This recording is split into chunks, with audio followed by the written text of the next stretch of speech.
Hi, everyone. Get ready for the How I Raised It podcast, the show where you get an inside, unfiltered look at how real entrepreneurs raise capital for their businesses. I'm your host, Nathan Beckert, and today's episode is with PHIL LIBIN of Mmhmm. Phil is a startup icon. He was a founder of Evernote, a very popular note-taking app. Then he was a VC at General Catalyst, and now he's building the future of video meetings with Mmhmm. If you are tuning into this podcast to learn how to raise capital for your business, I've created a super valuable free welcome package for you. It includes a list of 2,500 investors who don't require a warm intro, plus 200 of the most important questions that investors are going to ask you. So this is really going to help you get ready to raise money.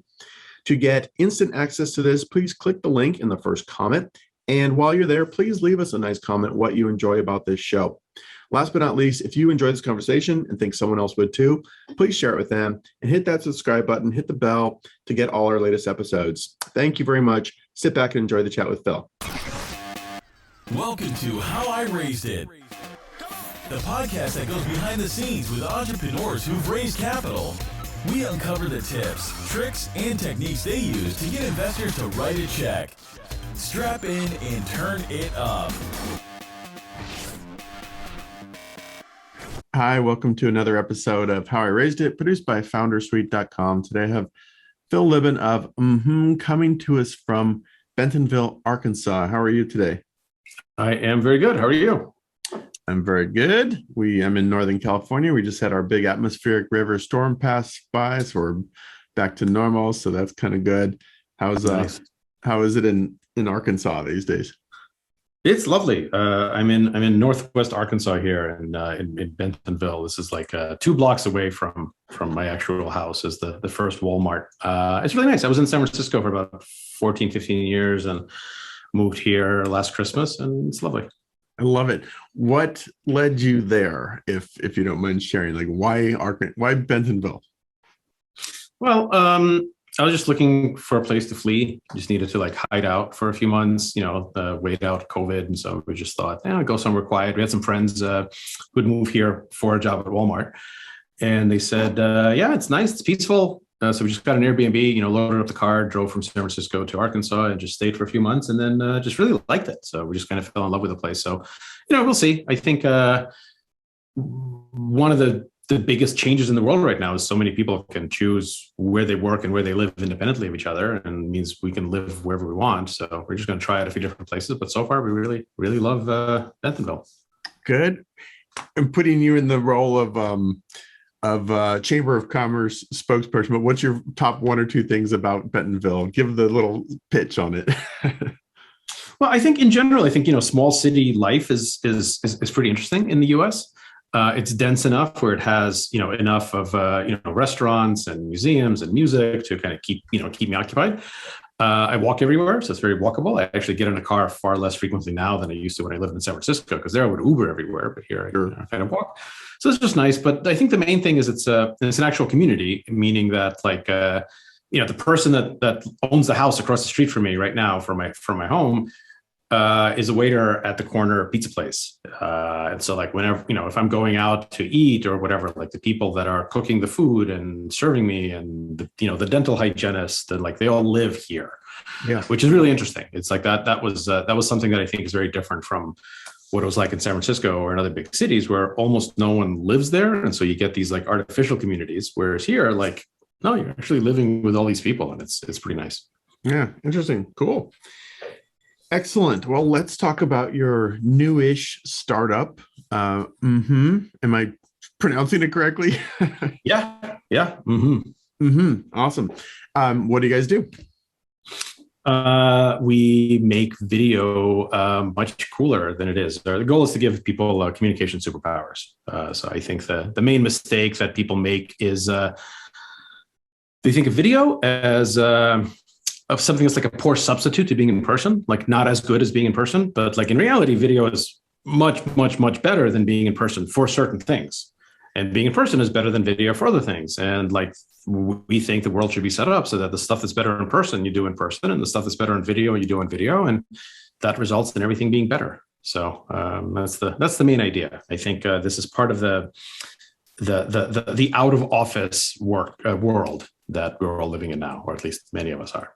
Yeah, cool. Let's unpack that a little bit. So what are some of the key use cases? Obviously, I can think of a bunch, but maybe you tell me, like, what are the sort of the sweet spot? Is it B2B salespeople? Is it talking to grandma? Is it all the above?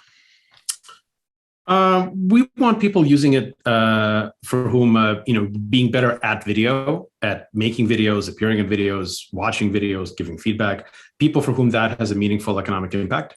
So we mostly focus on work and school. I think those are kind of the two areas. So yeah, like you can use it to talk to grandma, and it's great. There's a lot of stuff that's kind of fun, or to your friends, but that's not the focus. The focus is we want to make an impact on people, a significant impact, because we think this new distributed world, it really like needs a new set of tools. So yeah, we focus on work and school, and really it's a way to I think decouple, I think unbundle what we previously thought of as necessary for communication, and to actually say, well, we can do a lot better.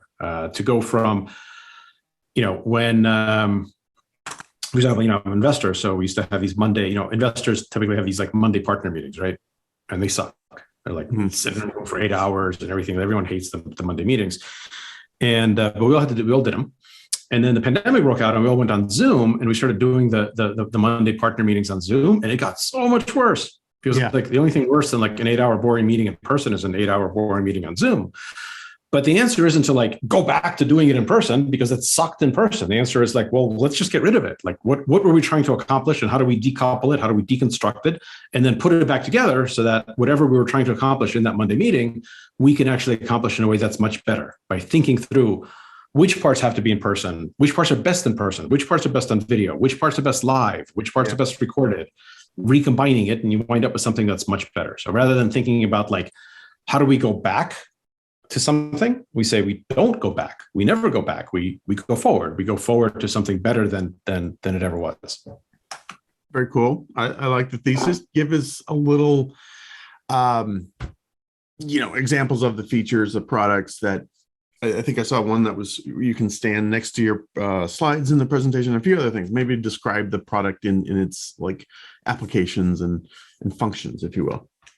Well, I think if you think about kind of something like this, like all of the possible interactions, possible types of communications on something like this grid, where you have in person to online, right? In person to video, and then crossed by this live versus recorded, right? So you can have your 2x2, right? In person video, live, recorded.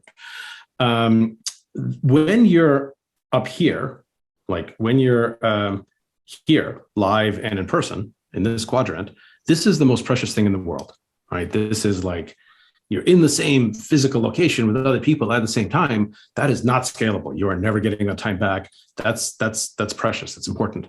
Whenever you do this, whenever you get together in person with someone at the same time, you got to make it special. You got to make it count. There better be a good meal involved. There better be a great conversation. Like this is really rare. You should never, if you ever have a period where you just spend 2 hours with somebody in person and you're like, man, that was a waste of time. Like that's a tragedy. Sure. Because you and no one else are ever getting those 2 hours back. So when you're here, when you're, in person, like that's very important.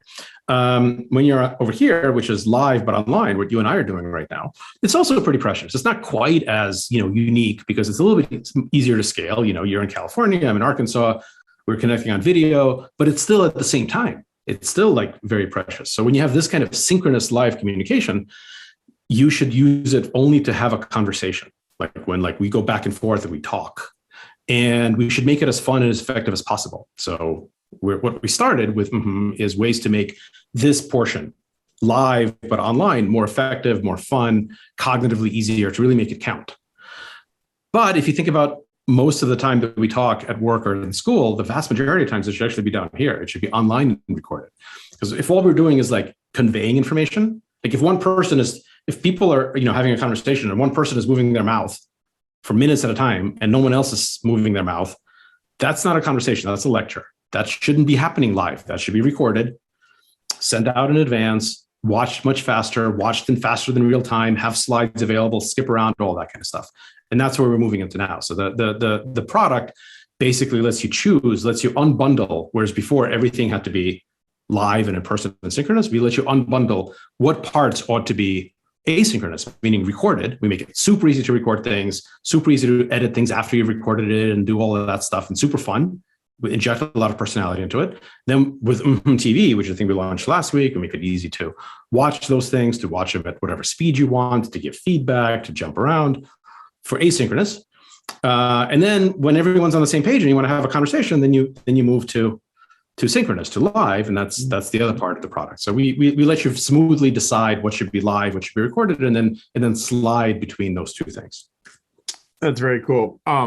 And this runs on Zoom. For people who are just listening and not watching, Phil is interspersing some 4x4 matrix. He's moving himself around that matrix as we're talking. So this is an application that runs on top of Zoom, correct? And some other web video conferencing platforms, or what? Yeah, it runs on everything. So it runs on Zoom and WebEx and Google and Microsoft Teams, but it's also standalone. So you can use it on top of any video platform, or you can just use it by itself, really, depending on what you want to do. Very cool. Excellent. And when did you actually launch? How long have you guys been around? It's going to be a year in 2 weeks. So we launched the general availability of the product was November 7th. So of 2020. So we're about to be 1 year old. We founded the company 18 months ago. We founded the company in May 27th. So a couple of months after the pandemic. So this started out literally as a joke. Like we did not intend for this to be a real product or a real company. We were just sitting at home. We were depressed. We were bored. We just started goofing around, and it just took off. It snowballed after that. So then we got serious about it and actually saw that more than just like making the pandemic more survivable, like making it a little bit more interesting. Actually, we were onto a fundamental transformation in the world. So it's about a year and a half ago since we had the idea, and the product launched. The first version of the product launched about a year ago. Very cool. Are you guys based in Arkansas? Are you distributed, spread out all over the place? Where are you guys? We are 100% distributed. And that's actually like super important. I think like the big change in the world right now, this is the biggest change that I've ever lived through, this like out of office world. So we are, one of our first rules is no one is remote. Like we don't say we're not remote. We used to be remote. In the beginning, when we were all forced to go home to work from home and we hadn't planned for it, then we were remote. But when I hear remote, I imagine this, like I imagine like remote conveys a feeling of disadvantage. You're isolated, you're lonely, other people are like being productive and having fun somewhere, but you're not. So we're not remote, we're distributed, which is a choice. We are distributed by choice. We're distributed by design. We were remote for the first couple of months when we didn't have time to plan, but now that we've like figured out how to get our lives together, we're distributed.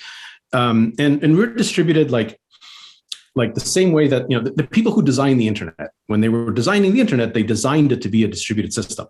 Sure. And not because they didn't know how to make centralized networks, right? And like, obviously certain things are more difficult when you're distributed. Like, a lot of things would be easier if there's like one big computer somewhere that ran the internet, but that would be, crazy, right? Because like it couldn't exist, because being distributed gives it such fundamental advantages that like it has to be distributed. It's distributed by design. And so we've done the same thing. We've chosen to design our company to be distributed for the same reason that the makers of the internet designed it to be distributed, which is because being distributed gives us superpowers.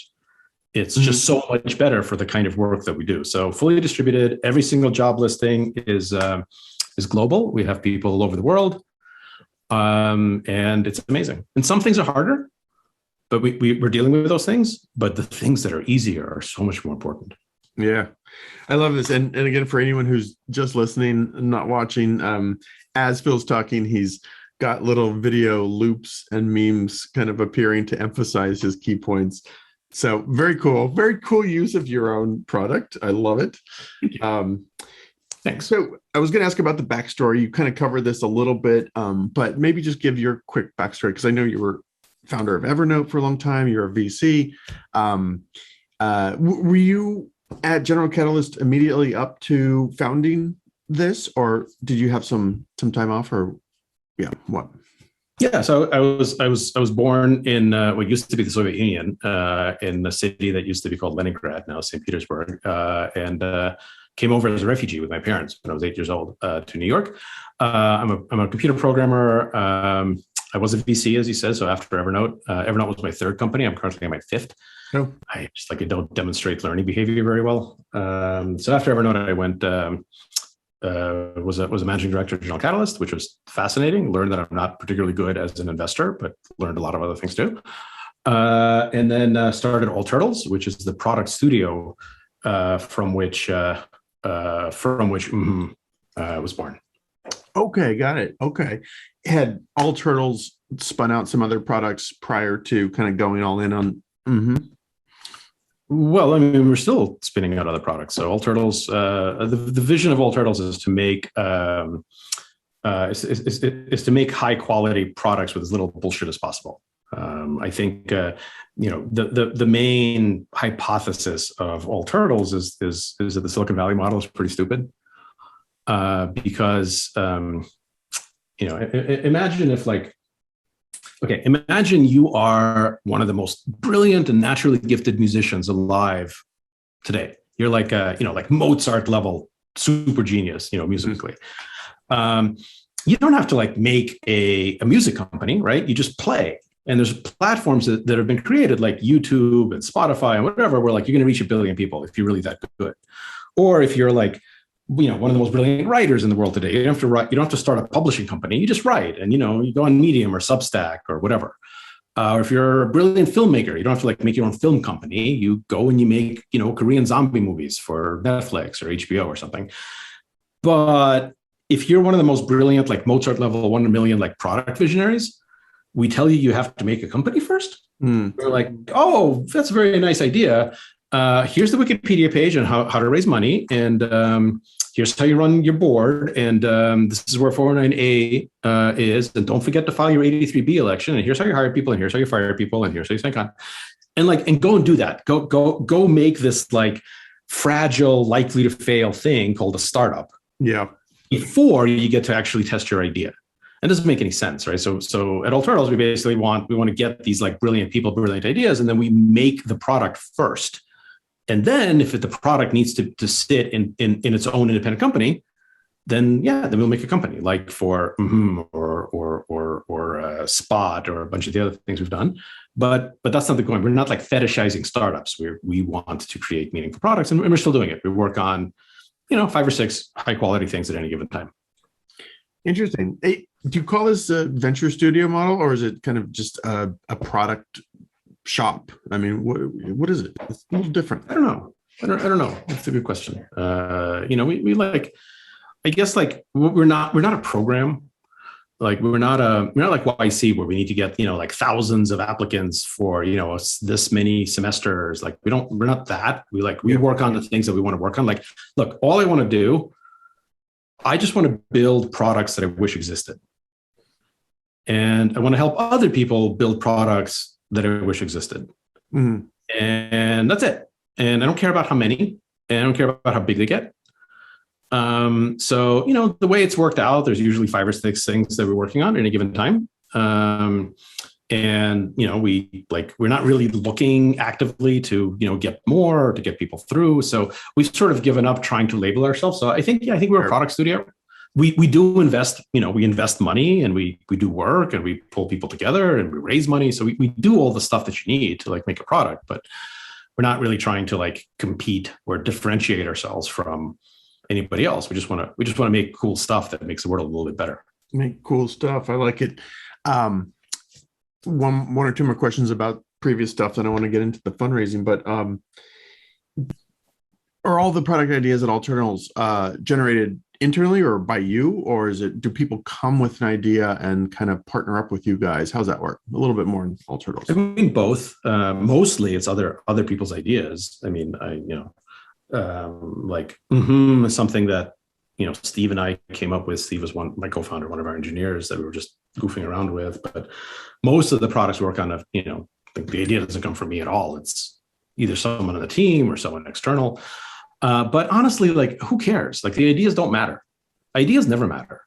It's always about the execution.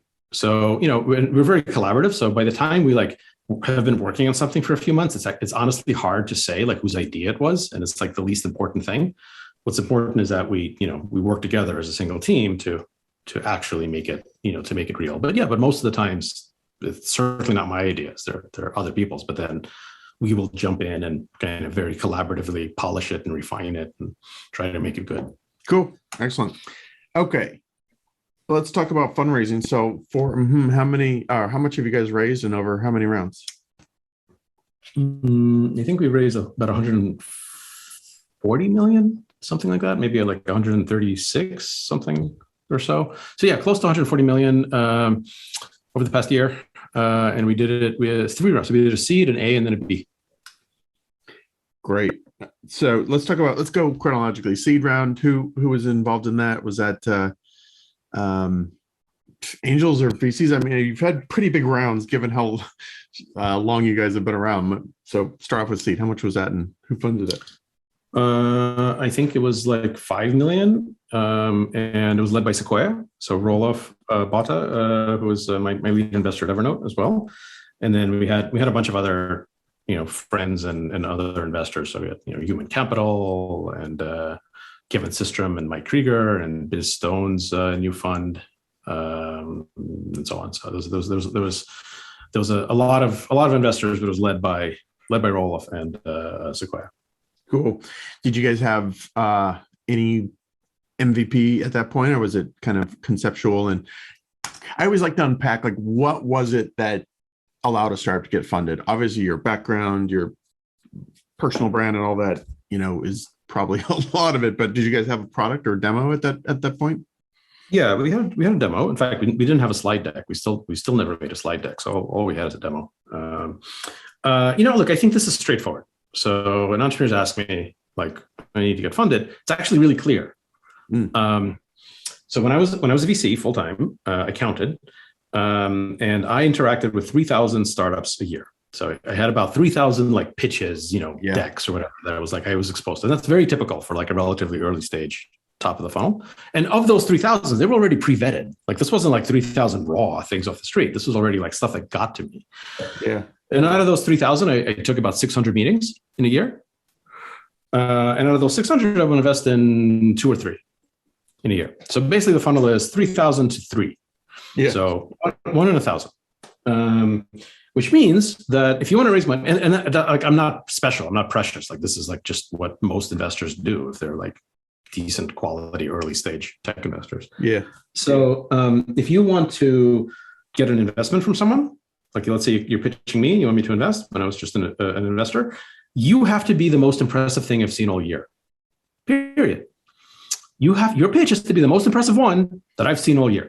If you're the most impressive thing that I've seen today, nowhere near good enough. Yeah. If you're the most impressive thing I've seen this month, nowhere near good enough. You got to be the most impressive thing I've seen all year. Then maybe.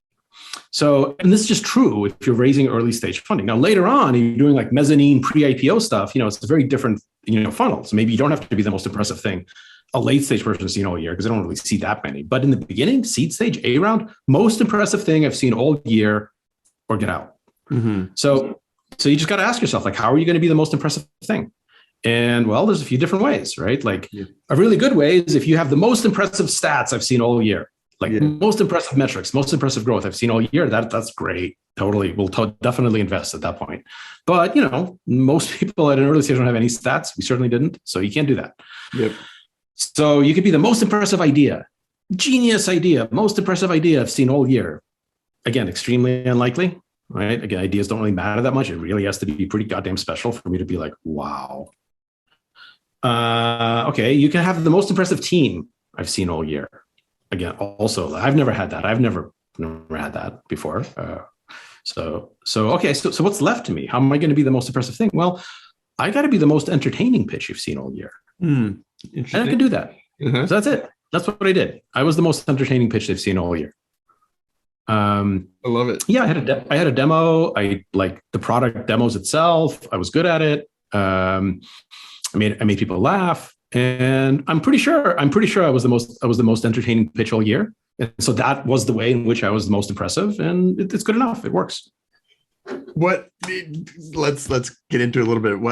What did you do? I'm assuming you did most of this over Zoom or on online video. I'm assuming you used your product to emphasize key points as you're pitching. That's it. Yeah. How else did you get entertaining? Anything? That's it. That's it. It's just a Zoom call. And yeah, it was a Zoom call using our product. And I did what I was doing, what I'm doing here, right? I showed some slides. I flew around. I faded out. It was like a ghost. I turned myself into a Jedi and just did that stuff, talking about, and it was and you actually see the demo video, the first demo video that we put up about a year ago, a little bit more, just on YouTube. Just find the first demo on YouTube. That was basically it. It's a little 5-minute video. That was it. That's the demo. That's real. That's me just using the product in a really early prototype that existed. And that is what I showed investors. It's there was really nothing else. It was just that. So cool. Yeah, that's it. Yeah. In fact, some of these things are still from that. The 2x2s that I was showing you, that's from the original, presentation where I kind of said, yeah, think about it as this 2x2, and we want to be over here, and exactly what I just did for you. Just a quick product question. Do you have your keyboard hotkeyed or something? Because as you're speaking, these things are popping up. So you're obviously not searching and finding. How are you loading these things in real time as you're speaking? No, I just got good at it. I've got my keyboard. I've got my trackpad. Sometimes I use a game controller to control it. So you can plug in a PS4 controller and use that. And there's no magic. I just got good at it. But it's easy. It's easy to get good at something. And this is our central design philosophy is everything we make has to be fun and useful together. It has to be both. And we stole this word. We call it fusel. And we stole this word from Biz Stone. He was one of our angel investors in our seed round, and he said at early days of Twitter, this was the test that he had. So when they were deciding whether to put in a feature, they would ask, "Is it useful?" Meaning, is it fun and useful? And it has to be useful because we're trying to build actual things with deep economic impact. Right? We're not doing anything frivolous. So useful is what makes people use it and what gives impact. But fun is what builds the muscle memory. And so we kind of said the same thing. We're it has to be useful. So everything we do we have to infuse it with personality. It has to be fun, and it has to be useful. And when you do that, it's actually easy to master it because it's fun. You don't sit there thinking that you're going to learn it. You just use it a bunch and you explore and you get really good at it. So that it just basically comes down to being useful. Useful. Word of the day. I love it. Excellent. Getting back to the fundraising just for a moment, so putting together this, what sounds like a pretty all-star seed round. Did you know most of these folks from Evernote days, or did you in your General Catalyst days, or did you identify folks that you wanted to bring in as potential investors, people you respected or admired, or how did you kind of put together the investor list? I knew probably half of the people previously. And obviously I knew Sequoia really well because I worked with Rolla for almost 10 years before that at Evernote. We were just fortunate, I had enough connections with people where I could do it, but honestly, I don't know that it matters that much because everyone I pitched to, again, we never had a deck. I would just text people and be like, hey, I made a thing. Do you want to see it and show you in 10 minutes on Zoom or whatever? And I would just jump on a call, and I never had a meeting that didn't result in people investing, not one, but this time. And I think a lot of it was just the timing was right. It was probably the first meeting that most of these people had seen that sort of made them smile. Because remember, this was May and June. It was summer of 2020. It was miserable. Yeah. So I think it was just it was easy. I think the Venn diagram intersection here, if you can achieve this is amazing, but it's hard to achieve. Yeah. It's this. It's first is I had a plausible story about how this was a multi-trillion-dollar thing. Mm-hmm. The transformation of the world, redoing, all communications, people, I could plausibly explain why this is a massive thing.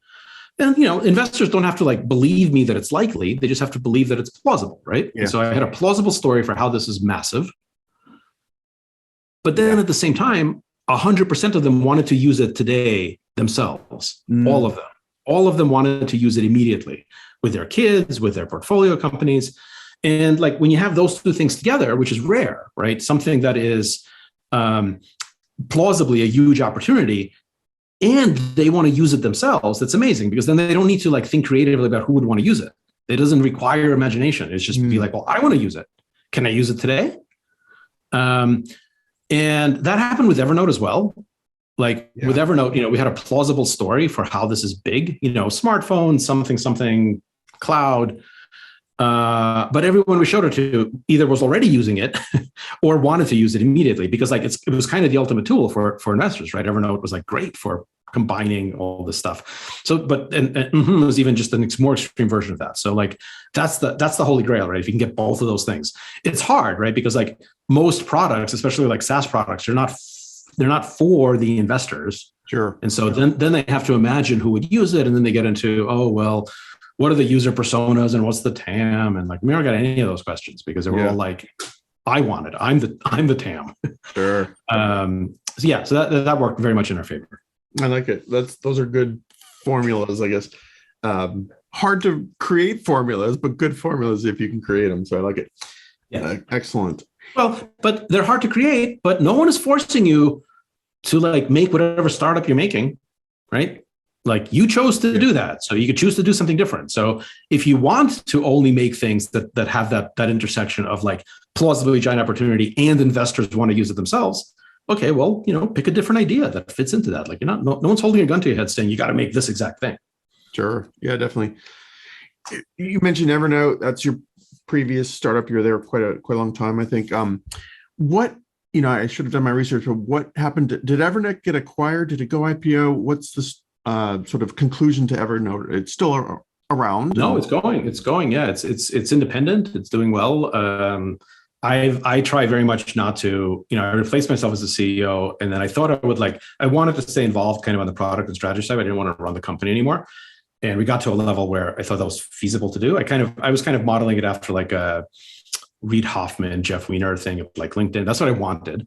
But I knew that there was a good chance that wouldn't work out because once you bring in a CEO, it's just going to like, who knows how that's going to work. So we brought in a new CEO, and it was just too painful for me to hang around and for him to have me hang around. So I basically I bought out. And so I'm still, I'm friends with a lot of people at the company. And I'm a fan of the product. I use it every day, but I force myself to not have like deep opinions about what I would do differently or any of that kind of stuff. But yeah, it's a successful standalone business, which I think will have a good outcome. But right at this point, it's just still there. Cranking away. Good. Excellent. All right. Let's just cover the remaining rounds. Your seed round, you're pitching people in May, June of 2020 as the pandemic's really getting its grip on everyone. Everyone wants your product. You raise that $5 million, you go out, and then what's the next round? I think the next round was 40, something like that. Yeah, 30 something maybe. I think it was 31 or something like that for the A. Same thing. Largely the same investor pool. It's also led by Sequoia, and I think the way to think about round timing is like the most unfortunate reason to raise the next round is because you need it, because you're running out of money. Like you really want to avoid that if possible. So the time to raise a round is when you've made enough progress that you're worth significantly more, 2x, 3x, 10x than you were worth before. So I think the way to think about it, and that's also the way to think about how much money do you want to raise? Like you should raise enough so that whatever you wind up doing with it, you think will make the company worth, 3x at least, maybe 10x. Yeah. And when you can do that, then it's time to raise the next round, regardless of how much money you have in the bank. So, what's it going to take to be worth to get that uplift in valuation? For us, it was pretty straightforward. It was basically, we'd ship the product. So when we were doing the seed, it was just demos and prototypes, and they all worked. Like the videos I made early on are all real. Yeah. But by the time we did the A, it was like a live product that anyone could download and use, and that de-risked a lot of it. Like it was actually feasible, and that made it worth 3, 4, 5 times more. And so we did an A. We did it pretty fast. So I think we did I forget when we did the seed, but I think maybe we did the seed in like June or July, and we did the A in like I don't know, a few months later. So it was a pretty big bump, and it was largely the same investor pool. And then the most recent round, I guess, did you continue that formula? Once you've made the company more valuable, you go out and raise the larger, I think it was 100 million in this last one. And what had made the company more valuable, and when did you know it was time to go raise some more? Well, we knew it was time to go, and we started getting a lot of inbound, pings from investors, from late stage investors that wanted to invest, which is a good sign, right? Like, people start asking you if you want their money. It's a good time, good sign that maybe you're worth more. I think specifically the thing that had happened in the world is people understood that this wasn't a COVID thing. This wasn't like a great way to make the best of COVID times. This was a post-COVID fundamental transformation of the world. Yep. So I think when we started, we were very much everyone's in this really shitty situation of, doing stuff over Zoom, and it's COVID times and everything's depressing. And we've got this way to make a really bad situation slightly better. And, people think that the bad situation will last for a year or two. And, if you've got something that can temporarily make a bad situation better, when the entire world is in that bad situation, that's decent. That's okay. You can raise a nice A round for that. But at some point, you're going to raise hundreds of millions of dollars. And so I think that the change in thinking is a lot of these investors started realizing that, well, actually, wait, this isn't about getting through COVID. This is about the world that comes after it. And it's fundamentally more important. And we were able to articulate that better, and people started believing it. And that was it. That triggered the change. So SoftBank led that round, and then Sequoia and a bunch of other people participated in it. Yeah. One question, sort of picking that apart a little bit. You're running on Zoom. We're doing this on Zoom right now. Is Zoom a underlying platform for you, or are you a competitor? I know it's probably both, or maybe a little hybrid of both. Or how do you sort of? I'm sure this question comes up in the pitches, right? How do you sort of view your relationship to Zoom? Yeah. I mean, right now it's very much a platform. It enables us. It's a distribution channel.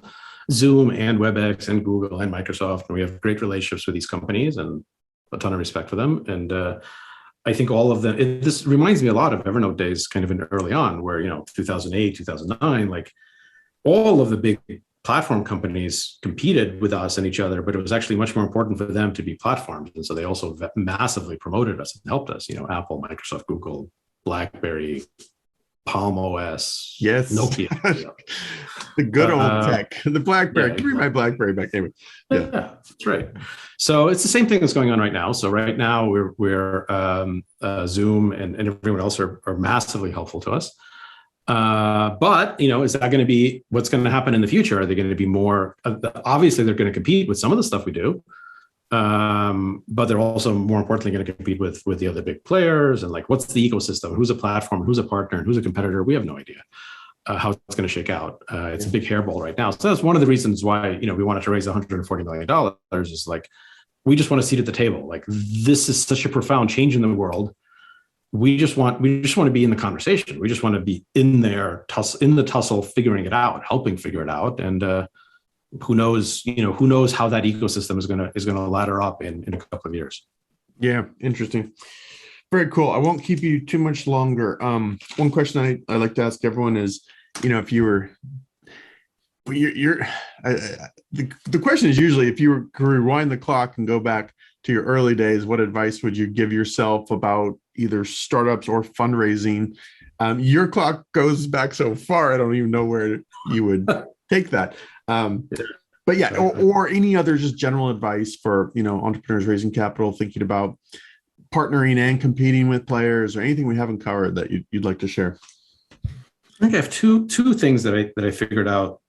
One at my third startup at Evernote that I wish I had figured out sooner, and one not until much more recently that I wish I'd figured out sooner.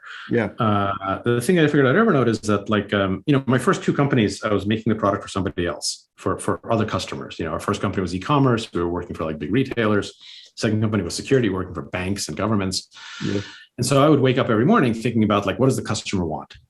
And And that sucks. Like by the time we started Evernote, we're like, we don't care what the customer wants anymore. We're tired of that. We want to build for us. Mm-hmm. And our hypothesis about that is, let's just say it takes 10,000 iterations to make a really great product.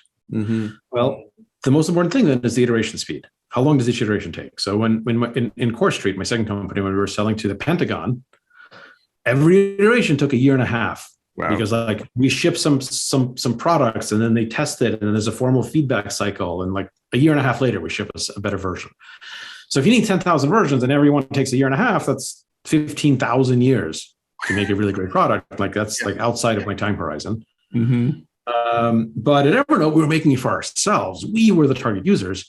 And then as long as you're being honest with yourself, the iteration cycle is literally like 20 minutes, because you make a change and you're like, well, let's make it better or worse. And then you adjust. And so you can get through that 10,000 iterations in a couple of years. I mean, it still takes a couple of years, but you can get through it in a couple of years if you make it for yourself, whereas you can't otherwise. And it just goes faster.